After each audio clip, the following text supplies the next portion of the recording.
باب بچوں سے مصافحہ کرنے کا بیان۔ حدیث نمبر 966۔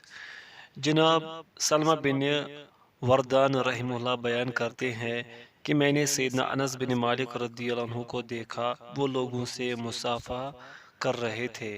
انہوں نے مجھ سے پوچھا، تو کون ہے؟ میں نے عرض کیا، میں قبیلہ بنو لیث کا آزاد کردہ غلام ہوں۔ تو انہوں نے میرے سر پر 3 مرتبہ ہاتھ پھیرا اور فرمایا، اللہ تعالیٰ تجھے برکت دے۔ یہ روایت حسن ہے۔ باب مصافحہ کرنے کے بیان میں۔ حدیث نمبر 967۔ سیدنا انس بن مالک رضی اللہ عنہ بیان کرتے ہیں کہ جب اہل یمن آئے تو نبی صلی اللہ علیہ وسلم نے فرمایا، یقیناً یمن والے آئے ہیں اور وہ تم سے زیادہ نرم دل ہیں، پس یہ پہلے لوگ ہیں جنہوں نے مصافحے کا عمل جاری کیا۔ یہ حدیث صحیح ہے۔ حدیث نمبر 968۔ سیدنا بارہ بن عازب رضی اللہ عنہ فرماتے ہیں، پورا اسلام یہ ہے تو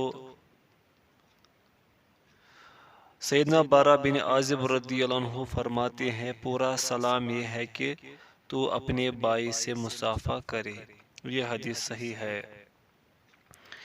باب عورت کا بچے کے سر پر ہاتھ پھیرنے کا بیان۔ حدیث نمبر 969۔ جناب ابراہیم بن مرزوق الثقفی رحمہ اللہ بیان کرتے ہیں کہ مجھے میرے والد نے بیان کیا، جو عبداللہ بن زبیر رضی اللہ عنہما کے پاس رہتے تھے، پھر ان سے ان کو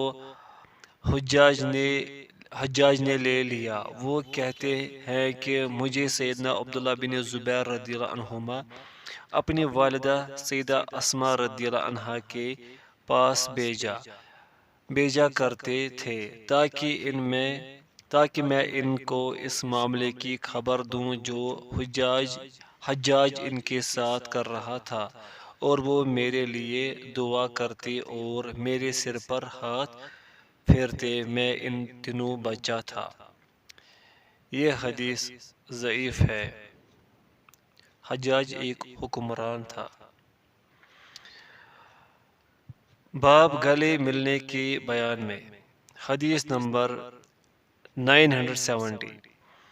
سیدنا جابر بن عبداللہ رضی اللہ عنہ کا بیان ہے کہ انہیں نبی صلی اللہ علیہ وسلم کے صحابہ میں سے کسی آدمی سے حدیث پہنچی، فرماتے ہیں، میں نے اونٹ خریدا اور اپنی سواری پر ان کی طرف 1 ماہ کا سفر طے کیا، یہاں تک کہ میں شام پہنچ گیا۔ وہ صحابی سیدنا عبداللہ بن انیس رضی اللہ عنہ تھے۔ میں نے ان کی طرف پیغام بھیجا کہ جابر رضی اللہ عنہ آپ کے دروازے پر آیا ہے۔ قاصد واپس لوٹا اور پوچھا، کیا آپ جابر بن عبداللہ رضی اللہ عنہما ہیں؟ میں نے کہا، ہاں۔ تو عبداللہ بن انیس رضی اللہ عنہ باہر تشریف لائے۔ انہوں نے مجھ سے معانقہ کیا، میں نے ان سے معانقہ کیا، پھر میں نے عرض کیا، مجھے ایک حدیث پہنچی ہے جو میں نے خود آپ صلی اللہ علیہ وسلم سے نہیں سنی۔ مجھے ڈر ہوا کہ مبادا میں فوت ہو جاؤں یا آپ اس دنیا سے رخصت ہو جائے۔ عبداللہ بن انیس رضی اللہ عنہ نے کہا، میں نے نبی صلی اللہ علیہ وسلم کو یہ فرماتے ہوئے سنا ہے، اللہ تعالیٰ لوگوں کو اس حال میں اکٹھا کرے گا کہ وہ ننگے ہوں گے، بغیر ختنے کے ہوں گے اور بہم ہوں گے۔ میں نے عرض کیا، بہم سے کیا مراد ہے؟ آپ صلی اللہ علیہ وسلم نے فرمایا، ان کے پاس کوئی چیز نہ ہوگی، چنانچہ انہیں وہ ایسی آواز دے گا جسے دور والا بھی سنے گا۔ میرا خیال ہے کہ آپ صلی اللہ علیہ وسلم نے فرمایا، جس طرح نزدیک والا سنتا ہے، آواز یہ ہوگی کہ میں بادشاہ ہوں۔ کوئی جنتی جنت میں داخل نہیں ہو سکتا جب تک کہ کوئی جہنمی اس سے کسی ظلم کا مطالبہ کرتا ہو، اور کوئی جہنمی جہنم میں داخل نہیں ہو سکتا جب تک کہ کوئی جنتی اس سے کسی ظلم کا مطالبہ کرتا ہو۔ میں نے عرض کیا، یہ کیسے ہوگا، حالانکہ ہم تو اللہ تعالیٰ کے پاس ننگے اور بغیر کسی ساز و سامان کے آئیں گے؟ آپ صلی اللہ علیہ وسلم نے فرمایا نیکیوں اور گناہوں سے لین دین ہوگا۔ صحیح البخاری و صحیح مسلم، عفواً صحیح البخاری۔ باب آدمی کا اپنی بیٹی کا بوسہ لینا۔ حدیث نمبر 971۔ ام المؤمنین سیدہ عائشہ رضی اللہ عنہ بیان کرتی ہے کہ میں نے رسول اللہ صلی اللہ علیہ وسلم سے بات چیت میں اور گفتگو میں مشابہ سیدہ فاطمہ رضی اللہ عنہ سے بڑھ کر کسی کو مشابہت رکھنے والا نہیں دیکھا۔ جب وہ آپ کے پاس تشریف لاتے تو آپ ان کی طرف اٹھتے، انہیں خوش آمدید کہتے، ان کا بوسہ لیتے اور انہیں اپنی جگہ پر بٹھاتے، اور جب آپ صلی اللہ علیہ وسلم ان کے پاس تشریف لے جاتے تو وہ آپ کی طرف اٹھتے، پھر آپ کا ہاتھ پکڑ کر آپ کو خوش آمدید کہتے، آپ کا بوسہ لیتے اور آپ کو اپنی جگہ پر بٹھاتے۔ ایک دفعہ وہ اس مرض میں آپ کے پاس تشریف لائے جس میں آپ صلی اللہ علیہ وسلم نے وفات پائی، تو آپ نے انہیں خوش آمدید کہا اور ان کا بوسہ لیا۔ یہ حدیث صحیح ہے۔ باب ہاتھ کا بوسہ لینے کے بیان میں۔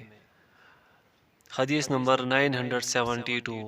سیدنا ابن عمر رضی اللہ عنہما بیان کرتے ہیں کہ ہم ایک غزوے میں تھے کہ لوگ مقابلے سے دور دور بھاگ گئے۔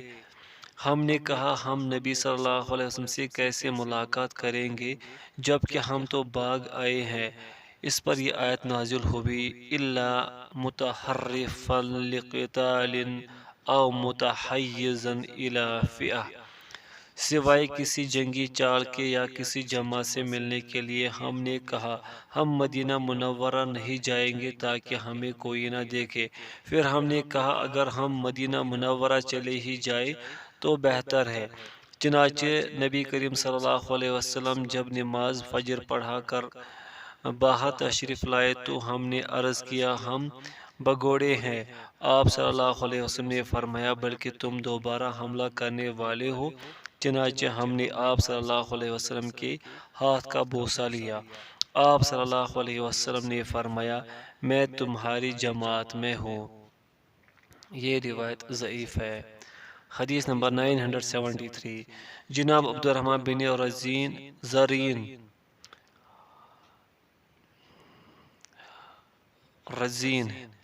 جناب عبد الرحمن بن رزین رحمہ اللہ بیان کرتے ہیں کہ ہم ربضہ مقام سے گزرے تو ہمیں کہا گیا کہ سلمہ بن اکوع رضی اللہ عنہ یہاں ہے۔ چنانچہ ہم ان کی خدمت میں حاضر ہوئے اور انہیں سلام کیا تو انہوں نے اپنے دونوں ہاتھوں کو باہر نکالا اور فرمایا میں نے ان دونوں ہاتھوں سے نبی صلی اللہ علیہ وسلم کی بیعت کی تھی۔ تو انہوں نے اپنی ہتھیلی کو نکالا جو اونٹ کی ہتھیلی کی طرح موٹی تھی۔ ہم اس کی طرف اٹھے اور اس کا بوسہ لیا۔ یہ روایت حسن ہے۔ حدیث نمبر 974۔ جناب ابن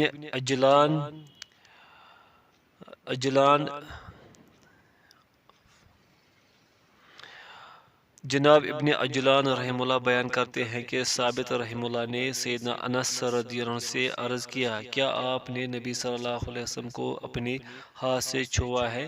انہوں نے فرمایا ہاں، تو اس ثابت نے اس ہاتھ کا بوسہ لیا۔ یہ روایت ضعیف ہے۔ باب پاؤں کا بوسہ لینے کا بیان۔ حدیث نمبر 975۔ سیدنا زارع بن عامر رضی اللہ عنہ بیان کرتے ہیں کہ ہم مدینہ منورہ آئے تو کہا گیا یہ اللہ کے رسول ہیں، تو ہم نے آپ کے ہاتھوں اور پاؤں کو پکڑ کر ان کا بوسہ لیا۔ یہ روایت ضعیف ہے۔ حدیث نمبر 976۔ جناب صہیب رحمہ اللہ کہتے ہیں میں نے سیدنا علی رضی اللہ عنہ کو دیکھا، وہ سیدنا عباس رضی اللہ عنہ کے ہاتھ اور ان کے پاؤں کا بوسہ لے رہے تھے۔ یہ حدیث ضعیف ہے۔ باب کسی دوسرے کے لیے تعظیماً کھڑے ہونا۔ حدیث نمبر 977۔ جناب ابو مجلس رحمہ اللہ بیان کرتے ہیں سیدنا معاویہ رضی اللہ عنہ باہر نکلے اور سیدنا عبداللہ بن عامر اور عبداللہ بن زبیر رضی اللہ عنہما بیٹھے ہوئے تھے۔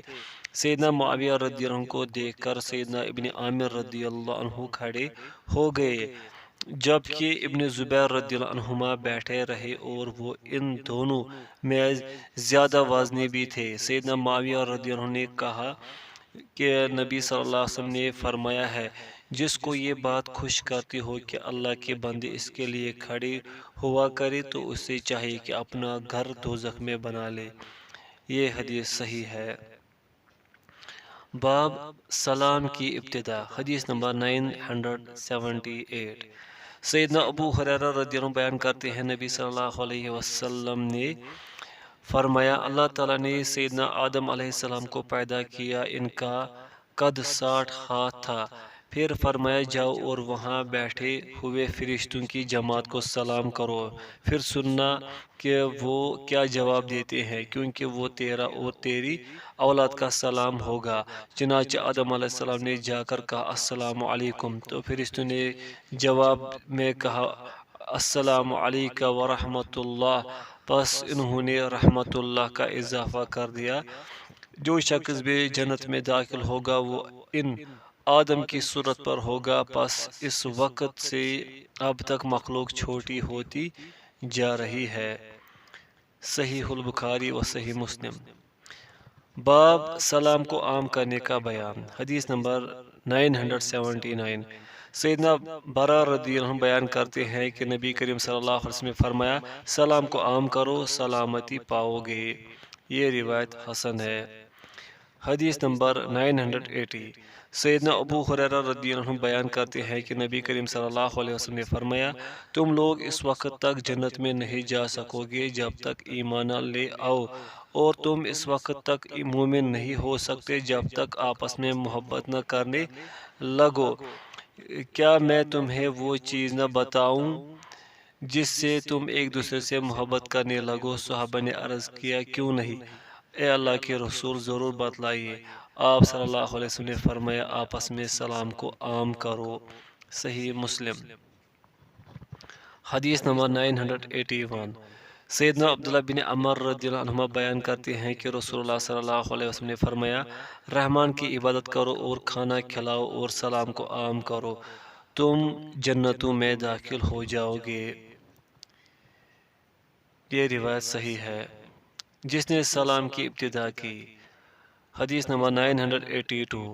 جناب بشیر بن یسار رحمہ اللہ بیان کرتے ہیں کہ سیدنا ابن عمر رضی اللہ عنہ کو سلام کرنے میں کوئی شخص پہل نہیں کر پاتا تھا یا کہا سبقت نہیں لے جا سکتا تھا، بلکہ وہ خود پہل کر لیتے تھے۔ یہ حدیث صحیح ہے۔ حدیث نمبر 983۔ جناب ابو زبیر رحمہ اللہ بیان کرتے ہیں کہ میں نے سیدنا جابر رضی اللہ عنہ کو یہ فرماتے ہوئے سنا، سوار پیدل چلنے والے کو اور پیدل چلنے والا بیٹھے ہوئے شخص کو سلام کرے، دو پیدل چلنے والوں میں سے جو بھی سلام کرنے میں پہل کرے گا وہی افضل ہوگا۔ یہ حدیث صحیح ہے۔ حدیث نمبر 984۔ سیدنا ابن عمر رضی اللہ عنہ بیان کرتے ہیں کہ قبیلہ مزینہ کا ایک شخص اغر رضی اللہ عنہ جس سے نبی صلی اللہ علیہ وسلم کی صحبت حاصل تھی، اس کے بنو عمر بن عوف کے ایک شخص کے ذمہ کھجور کے کچھ وسق تھے۔ وہ اس کے پاس اپنی کھجوریں لینے کے لیے کئی بار گیا۔ اس اغر رضی اللہ عنہ نے کہا، میں نبی صلی اللہ علیہ وسلم کی خدمت میں حاضر ہوا تو آپ صلی اللہ علیہ وسلم نے میرے ساتھ سیدنا ابو بکر صدیق رضی اللہ عنہ کو بھیج دیا۔ اغر رضی اللہ عنہ کہتے ہیں کہ راستے میں ہمیں جو بھی ملتا سلام کرتا۔ سیدنا ابو بکر رضی اللہ عنہ نے فرمایا، کیا تو نے لوگوں کو نہیں دیکھا کہ وہ سلام کرنے میں پہل کرتے ہیں؟ لہٰذا ان کے لیے اجر بھی ہوگا، تم بھی انہیں سلام کرنے میں پہل کرو، تمہارے لیے بھی اجر ہوگا۔ سیدنا ابن عمر رضی اللہ عنہما یہ واقعہ اپنے بارے میں بھی بیان کرتے ہیں۔ یہ روایت حسن ہے۔ حدیث نمبر 985۔ سیدنا ابو ایوب انصاری رضی اللہ عنہ بیان کرتے ہیں کہ رسول اللہ صلی اللہ علیہ وسلم نے فرمایا، کسی مسلمان کے لیے جائز نہیں کہ وہ اپنے بھائی کو 3 دن سے زیادہ چھوڑے رکھے، ایک دوسرے سے ملاقات کرے تو وہ اس سے منہ پھیر لے اور یہ اس سے منہ پھیر لے، ان دونوں میں بہتر وہ ہوگا جو سلام کرنے میں پہل کرے گا۔ صحیح البخاری۔ باب سلام کرنے کی فضیلت۔ حدیث نمبر 986۔ سیدنا ابو ہریرہ رضی اللہ عنہ بیان کرتے ہیں کہ ایک آدمی رسول اللہ صلی اللہ علیہ وسلم کے پاس سے گزرا۔ اس وقت آپ ایک مجلس میں تشریف فرما تھے تو اس آدمی نے کہا السلام علیکم۔ آپ صلی اللہ علیہ وسلم نے فرمایا اس کے لیے 10 نیکیاں ہیں۔ پھر دوسرا آدمی گزرا تو اس نے کہا السلام علیکم ورحمۃ اللہ۔ آپ نے فرمایا اس کے لیے 20 نیکیاں ہیں۔ پھر تیسرا آدمی گزرا تو اس نے کہا السلام علیکم ورحمۃ اللہ وبرکاتہ۔ آپ صلی اللہ علیہ وسلم نے فرمایا اس کے لیے 30 نیکیاں ہیں۔ پھر ایک آدمی مجلس سے اٹھ کر چل دیا اور سلام نہیں کیا۔ رسول اللہ صلی اللہ علیہ وسلم نے فرمایا غالب گمان یہی ہے کہ تمہارا دوست بھول گیا۔ جب تم میں سے کوئی شخص مجلس میں آئے تو اسے چاہیے کہ سلام کرے، پھر اگر وہ بیٹھنا مناسب سمجھے تو بیٹھ جائے، پھر جب جانے کے لیے اٹھے تو بھی سلام کرے۔ پہلا سلام دوسرے سلام سے زیادہ لائق اہتمام نہیں، یعنی دونوں ہی اہم ہے۔ یہ روایت صحیح ہے۔ حدیث نمبر 987۔ سیدنا عمر رضی اللہ عنہ فرماتے ہیں کہ ایک مرتبہ میں سیدنا ابوبکر رضی اللہ عنہ کے پیچھے سواری پر بیٹھا ہوا تھا۔ وہ جن لوگوں کے پاس سے گزرتے تو فرماتے السلام علیکم، اور لوگ جواب میں کہتے السلام علیکم ورحمۃ اللہ، اور وہ کہتے السلام علیکم ورحمۃ اللہ، تو لوگ کہتے السلام علیکم ورحمۃ اللہ وبرکاتہ۔ اس پر ابوبکر رضی اللہ عنہ نے فرمایا آج تو لوگ ہم سے فضیلت میں بہت زیادہ بڑھ گئے۔ سیدنا عمر رضی اللہ عنہ سے ایک دوسری سند میں بھی یہی مروی ہے۔ یہ روایت صحیح ہے۔ حدیث نمبر 988۔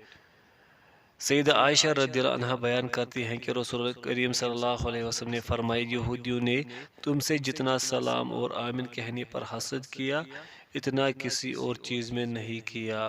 یہ روایت صحیح ہے۔ باب السلام اللہ عز و جل کے ناموں میں سے ایک نام ہے۔ حدیث نمبر 989۔ سیدنا انس رضی اللہ عنہ بیان کرتے ہیں کہ رسول اللہ صلی اللہ علیہ وسلم نے فرمایا بلا شبہ السلام اللہ تعالیٰ کے ناموں میں سے ایک نام ہے جسے اللہ نے زمین میں رکھا ہے، لہذا تم آپس میں سلام کو عام کرو۔ یہ روایت حسن ہے۔ حدیث نمبر 990۔ سیدنا عبداللہ بن مسعود رضی اللہ عنہ بیان کرتے ہیں کہ وہ صحابہ نبی صلی اللہ علیہ وسلم کے پیچھے نماز پڑھا کرتے تھے۔ ایک کہنے والے نے یوں کہا السلام علی اللہ، اللہ تعالیٰ پر سلام ہو۔ جب نبی صلی اللہ علیہ وسلم نماز سے فارغ ہوئے تو آپ صلی اللہ علیہ وسلم نے پوچھا السلام علی اللہ کس نے کہا؟ بلا شبہ اللہ تعالیٰ ہی سلام ہے، لیکن تم یوں کہا کرو التحیات للہ والصلوات والطیبات، السلام علیک ایہا النبی ورحمۃ اللہ وبرکاتہ، السلام علینا وعلی عباد اللہ الصالحین، اشہد ان لا الہ الا اللہ واشہد ان محمدا عبدہ ورسولہ۔ تمام زبانی، بدنی اور مالی عبادتیں اللہ ہی کے لیے ہیں۔ اے نبی آپ پر سلام ہو اور اللہ کی رحمت اور اس کی برکتیں ہوں ہم پر اور اللہ کے نیک بندوں پر بھی سلامتی ہو۔ میں گواہی دیتا ہوں کہ اللہ کے سوا کوئی معبود نہیں، اور میں گواہی دیتا ہوں کہ محمد اللہ کے بندے اور اس کے رسول ہیں۔ سیدنا ابن مسعود رضی اللہ عنہ کہتے ہیں صحابہ کرام اس تشہد کو اس طرح سیکھتے تھے جیسے تم میں سے کوئی قرآن مجید کی سورت سیکھتا ہے۔ صحیح البخاری و صحیح مسلم۔ باب مسلمان پر لازم ہے کہ جب مسلمان سے ملاقات کرے تو سلام کہے۔ حدیث نمبر 991۔ سیدنا ابو ہریرہ رضی اللہ عنہ بیان کرتے ہیں کہ نبی کریم صلی اللہ علیہ وسلم نے فرمایا ایک مسلمان کے دوسرے مسلمان پر 6 حق ہے۔ عرض کیا گیا وہ کون سے ہے؟ آپ صلی اللہ علیہ وسلم نے فرمایا جب تو اس سے ملاقات کرے تو اس سے سلام کر، جب وہ تجھے دعوت دے تو اس کی دعوت قبول کر، جب وہ تجھ سے خیر خواہی مانگے تو اس کی خیر خواہی کر، جب اس سے چھینک آئے تو چھینک آئے پھر وہ الحمدللہ کہے تو اس کا جواب دے، یعنی یرحمک اللہ کہہ، جب وہ بیمار ہو جائے تو اس کی عیادت کر، اور جب وہ فوت ہو جائے تو اس کی جنازے کے ساتھ جا۔ صحیح مسلم۔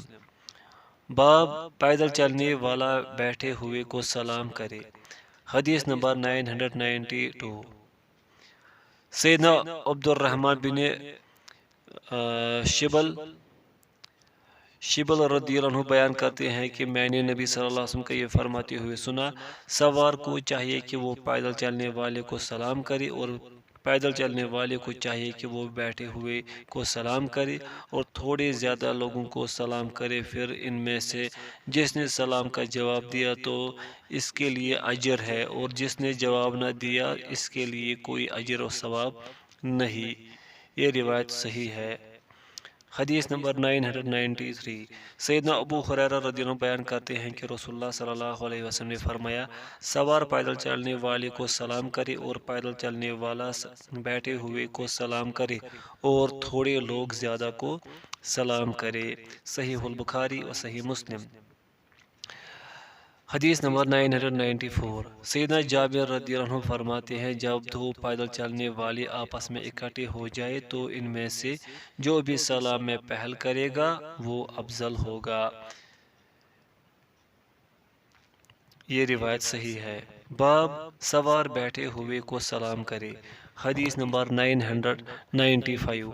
سیدنا ابو ہریرہ رضی اللہ عنہ بیان کرتے ہیں کہ نبی صلی اللہ علیہ وسلم نے فرمایا کہ سوار پیدل چلنے والے کو اور پیدل چلنے والا بیٹھے ہوئے کو اور قلیل کثیر کو سلام کرے۔ صحیح البخاری۔ حدیث نمبر 996۔ سیدنا فضالہ رضی اللہ عنہ بیان کرتے ہیں کہ نبی کریم صلی اللہ علیہ وسلم نے فرمایا، گھڑ سوار بیٹھے ہوئے کو اور تھوڑے زیادہ لوگوں کو سلام کرے۔ یہ روایت صحیح ہے۔ باب کیا پیدل چلنے والا سوار کو سلام کر سکتا ہے؟ حدیث نمبر 997۔ جناب حسین رحمہ اللہ امام شعبی رحمہ اللہ سے روایت کرتے ہیں کہ وہ ایک گھڑ سوار سے ملے تو انہوں نے اسے سلام کرنے میں پہل کی۔ میں حسین رحمہ اللہ نے کہا، آپ نے اسے سلام کرنے میں پہل کی؟ تو انہوں نے فرمایا، میں نے شرح رحمہ اللہ کو پیدل چلتے ہوئے دیکھا، وہ سلام کرنے میں پہل کرتے تھے۔ یہ روایت صحیح ہے۔ باب تھوڑے زیادہ لوگوں کو سلام کرے۔ حدیث نمبر 998۔ سیدنا فضالہ بن عبید رضی اللہ عنہ بیان کرتے ہیں کہ نبی کریم صلی اللہ علیہ وسلم نے فرمایا، سوار پیدل چلنے والے کو پیدل چلنے والا بیٹھے ہوئے کو اور تھوڑے زیادہ لوگوں کو سلام کرے۔ یہ حدیث صحیح ہے۔ حدیث نمبر 999۔ سیدنا فضالہ رضی اللہ عنہ بیان کرتے ہیں کہ رسول اللہ صلی اللہ علیہ وسلم نے فرمایا، گھڑ سوار پیدل چلنے والے کو پیدل چلنے والا بیٹھے کو اور قلیل کثیر کو سلام کرے۔ یہ حدیث صحیح ہے۔ باب چھوٹا بڑے کو سلام کرے۔ حدیث نمبر 1000۔ سیدنا ابو ہریرہ رضی اللہ عنہ بیان کرتے ہیں کہ رسول اللہ صلی اللہ علیہ وسلم نے فرمایا، سوار پیدل چلنے والے کو پیدل چلنے والا بیٹھے اور قلیل کثیر کو سلام کرے۔ صحیح البخاری۔ باب